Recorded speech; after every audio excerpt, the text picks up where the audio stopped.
ಶಿವಮೊಗ್ಗ ಜಿಲ್ಲೆ ಬಿಜೆಪಿಯ ರಾಜ್ಯಾಧ್ಯಕ್ಷ BY ವಿಜೇಂದ್ರ ಅವರ ತವರು ಜಿಲ್ಲೆ ಆಗಿದೆ. ಈಗ ಇಡೀ ರಾಜ್ಯವನ್ನೇ ಒಂದು ಸಂಚಲನ ಮೂಡಿಸಿದ ಪ್ರಕರಣ ಶಿವಮೊಗ್ಗದಲ್ಲಾಗಿತ್ತು. ಕಳೆದ 2 ವರ್ಷಗಳ ಹಿಂದೆ ಶಿವಮೊಗ್ಗದಲ್ಲಿ ಕೆಂಚಪ್ಪ ಲೇಔಟ್ ಅಲ್ಲಿ ವಾಲ್ಮೀಕಿ ನಿಗಮದ ಚಂದ್ರಶೇಖರ್ ಅವರು ನೇಣು ಹಾಕ್ಕೊಂಡು ಆತ್ಮಹತ್ಯೆ ಮಾಡ್ಕೊಂಡಿದ್ರು. ಒಂದು ಡೆತ್ ನೋಟನ್ನು ಕೂಡ ಬರೆದಿದ್ರು. ಅದರಲ್ಲಿ ಒಂದು ಬೆಚ್ಚಿ ಬೀಳಿಸುವ ಸಂಗತಿ ಅಂದರೆ 187 ಕೋಟಿ ರೂಪಾಯಿ ಹಗರಣ ಆಗಿದೆ ಅನ್ನೋ ಮಾಹಿತಿಯನ್ನು ಬಹಿರಂಗಪಡಿಸಿದರು ಆ ಡೆತ್ ನೋಟ್ ಮೂಲಕವಾಗಿ. ಇದರ ನಂತರ ಸಿದ್ದರಾಮಯ್ಯ ಅವರ ಏನು ಸರ್ಕಾರ ಇತ್ತು, ಆ ಸರ್ಕಾರದಲ್ಲಿ ನಾಗೇಂದ್ರ ಅವರು ಸಚಿವರಾಗಿದ್ದರು. ಈ ಎಲ್ಲವನ್ನು ವಾಲ್ಮೀಕಿ ನಿಗಮದಲ್ಲಿ ಹಗರಣ ಆಗಲಿಕ್ಕೆ ಪ್ರಮುಖ ಕಾರಣ ಅಂದರೆ ಸಚಿವರು ಇದಕ್ಕೆ ತಲೆದಂಡ ಆಗಬೇಕಂತೇಳಿ BJP ಆಗ್ರಹ ಮಾಡಿತ್ತು. ಅದರ ನಂತರ ಪ್ರತಿಪಕ್ಷಗಳ ಒತ್ತಡಕ್ಕೆ ಮಣಿದು ಈ ಪ್ರಕರಣದಲ್ಲಿ ನಾಗೇಂದ್ರ ಅವರು ರಾಜೀನಾಮೆ ನೀಡಿದರು. ಇದರ ಬಳಿಕ ಈಗ DK ಶಿವಕುಮಾರ್ ಅವರು ನೂತನ ಮುಖ್ಯಮಂತ್ರಿ ಆಗಿದ್ದಾರೆ. ಮುಖ್ಯಮಂತ್ರಿ ಆದ ಬಳಿಕ ಅವರ ನೂತನ ಸಚಿವ ಸಂಪುಟದಲ್ಲಿ ನಾಗೇಂದ್ರ ಅವರಿಗೆ ಸಚಿವ ಸ್ಥಾನವನ್ನು ನೀಡಿದ್ದಾರೆ. ಯಾವಾಗ ನಾಗೇಂದ್ರ ಅವರನ್ನು ಪುನರ್ ಸಚಿವ ಸಂಪುಟಕ್ಕೆ ಸೇರ್ಪಡೆ ಮಾಡಿದರು, ಅದರ ಬಳಿಕ ಈಗ ಅಲ್ಲೋಲ ಕಲ್ಲೋಲ ಸೃಷ್ಟಿಯಾಗಿದೆ. ಏನು ಸೆಷನ್ ನಡೀತಾ ಇದೆ, ಆ ಸೆಷನ್ನಲ್ಲಿ ಪ್ರಮುಖವಾಗಿ ಚರ್ಚೆ ಅಂದರೆ ನಾಗೇಂದ್ರ ಅವರು ರಾಜೀನಾಮೆ ನೀಡಬೇಕು, ಸರ್ಕಾರ ನಾಗೇಂದ್ರ ಅವರು ರಾಜೀನಾಮೆ ಪಡಿಬೇಕಂತೇಳಿ ಒತ್ತಾಯ ಮಾಡಲಾಗ್ತಿದೆ. ಆದರೆ ಈ ನಡುವೆ ರಾಜ್ಯ ಸರ್ಕಾರ ಯಾವುದೇ ಒತ್ತಡಕ್ಕೆ ಮಣಿತಲ್ಲ, ಮುಖ್ಯಮಂತ್ರಿ ಕೂಡ ಒತ್ತಡಕ್ಕೆ ಮಣಿತಲ್ಲ. ಹಾಗಾಗಿ BJP ಏನು ರಾಜ್ಯಾಧ್ಯಕ್ಷ ಇದ್ದಾರೆ BY ವಿಜೇಂದ್ರ ಅವರು ಅವರ ತವರು ಜಿಲ್ಲೆ ಶಿವಮೊಗ್ಗದಲ್ಲಿ ಜಿಲ್ಲಾಧಿಕಾರಿ ಕಚೇರಿ ಎದುರುಗಡೆ ನಿನ್ನೆಯಿಂದ ಕೂಡ ಅಹೋರಾತ್ರಿ ಧರಣಿಯನ್ನು ಮಾಡಲಾಗ್ತಾ ಇದೆ.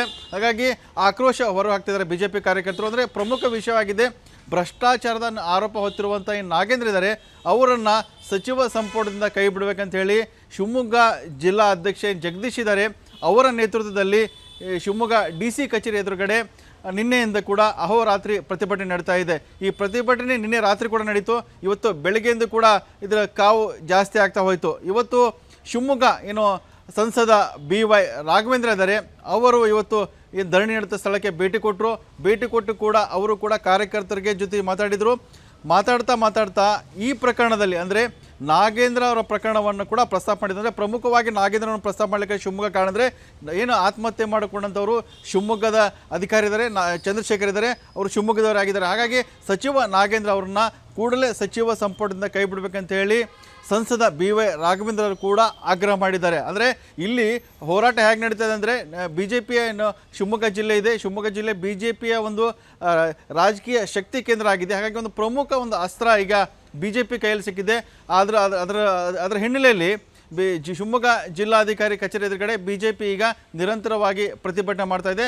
ಅದಕ್ಕೆ ಈಗ ಕಾರ್ಯಕರ್ತರ ಜೊತೆಗೆ ಏನು ಸಂಸದ ರಾಘವೇಂದ್ರ ಅವರು ಕೂಡ ಈ ಹೋರಾಟಕ್ಕೆ ಬೆಂಬಲ ಕೊಟ್ಟು ಕಾರ್ಯಕರ್ತರು ಉದ್ದೇಶಿಸಿ ಮಾತಾಡಿದರು.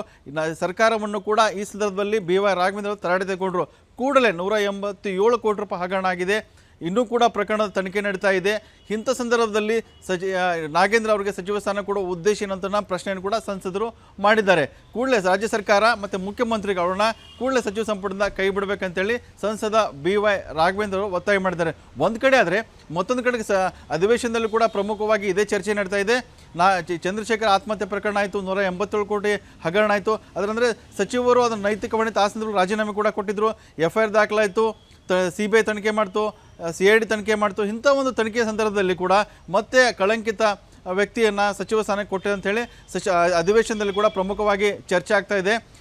ಚಂದ್ರಶೇಖರ್ ಇದ್ದಾರೆ, ಇವರ ಕುಟುಂಬಕ್ಕೆ ನ್ಯಾಯ ಸಿಗಬೇಕಾಗಿತ್ತು, ಆ ಕುಟುಂಬಕ್ಕೆ ಅನ್ಯಾಯ ಆಗ್ತಾ ಇದೆ. ಹಾಗಾಗಿ BJP ಈಗ ಇದನ್ನೇ ಮುಂದಿಟ್ಟುಕೊಂಡು ಈಗ ಹೋರಾಟಕ್ಕೆ ಮುಂದಾಗಿದೆ.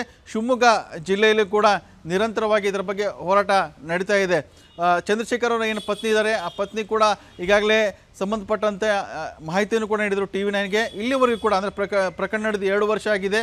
ಆ 2 ವರ್ಷ ಆದರೂ ಕೂಡ ನಮಗೆ ನ್ಯಾಯ ಸಿಗ್ತಾ ಇಲ್ಲ. ನಮಗೆ ಏನು ಸರ್ಕಾರ ಭರವಸೆ ಕೊಟ್ಟಿದ್ದು ಆ ಸಂದರ್ಭದಲ್ಲಿ ಆ ಭರವಸೆನ ಇಲ್ಲಿವರೆಗೂ ಕೂಡ ಈಡೇರಿಲ್ಲ. ಈಗಾಗಲೇ ನಾನು ನಿರಂತರವಾಗಿ ಬೆಂಗಳೂರು ಕಚೇರಿಗೆ ಅಲೆದಾಡಿದರೂ ಕೂಡ ನನಗೆ ಪತಿಗೆ ಸಿಗಬೇಕಾದಂಥ ಮೃತಪಟ್ಟ ನಂತರ ಸಿಗಬೇಕಂತ ಸೌಲಭ್ಯಗಳಿದ್ದಾವೆ, PF ಇದೆ, 40 ಲಕ್ಷಕ್ಕೂ ಅಧಿಕ PF ಇದೆ, ಅದು ಕೂಡ ಸಿಗ್ತಾಯಿಲ್ಲ. ಹಾಗಾಗಿ ಕಚೇರಿಗೆ ಅಲೆದಾಡಿ ನನಗೆ ಸಾಕಾಗಿ ಹೋಗಿದೆ ಅಂಥೇಳಿ ತಮ್ಮ ನೋವನ್ನು ಅವರು ಹೊರ ಹಾಕಿದರು. ಹಾಗಾಗಿ BJPಗೆ ಕೂಡ ಇದನ್ನೆಲ್ಲವನ್ನು ಕೂಡ ಮಾಹಿತಿ ಸಂಗ್ರಹ ಮಾಡಿಕೊಂಡು ಇನ್ನೂ ಕೂಡ ಪ್ರಕರಣ ಹಾಗೇ ಇದೆ, ಸರಿಯಾಗಿ ತನಿಖೆ ಆಗಬೇಕಾಗಿದೆ. ಹಣ ಎಲ್ಲಿ ಹೋಯಿತು, ಎಲ್ಲೇ ದುರುಪಯೋಗ ಆಯಿತು, ಇದನ್ನು ಯಾರು ಬಳಕೆ ಮಾಡಿಕೊಂಡ್ರು, ಇದರ ಬಗ್ಗೆ ಕೂಡ ಇನ್ನು ಕೋರ್ಟ್ಗೆ ಈಗಾಗಲೇ CBI ಕೂಡ ಚಾರ್ಜ್ ಶೀಟ್ ಕೂಡ ಆಗಿದೆ, ಇನ್ನು ತನಿಖೆ ಕೂಡ ನಡೀತಾ ಇದೆ. ಹಾಗಾಗಿ ಇಂಥ ಸಂದರ್ಭದಲ್ಲಿ ಸಚಿವ ನಾಗೇಂದ್ರ ಕೈ ಬಿಡಬೇಕಂತ ಹೇಳಿ ಶಿವಮೊಗ್ಗದಲ್ಲಿ ಅಹೋರಾತ್ರಿ ಹೋರಾಟ ನಡೀತಾ ಇದೆ. ಇವತ್ತು ಕೂಡ ಹೋರಾಟ ಮುಂದುವರಿಸಿದೆ. ಹಾಗಾಗಿ ನಾಗೇಂದ್ರನ ಸಚಿವ ಸಂಪುಟದಿಂದ ಕೈ ಬಿಡುವವರೆಗೂ ಕೂಡ ಶಿವಮೊಗ್ಗ ಜಿಲ್ಲಾಧಿಕಾರಿ ಕಚೇರಿ ಒಳಗಡೆ BJPಯ ಕಾರ್ಯಕರ್ತರು, ಮುಖಂಡರು ಕೂಡ ಹೋರಾಟವನ್ನು ಮುಂದುವರಿಸಿದ್ದಾರೆ.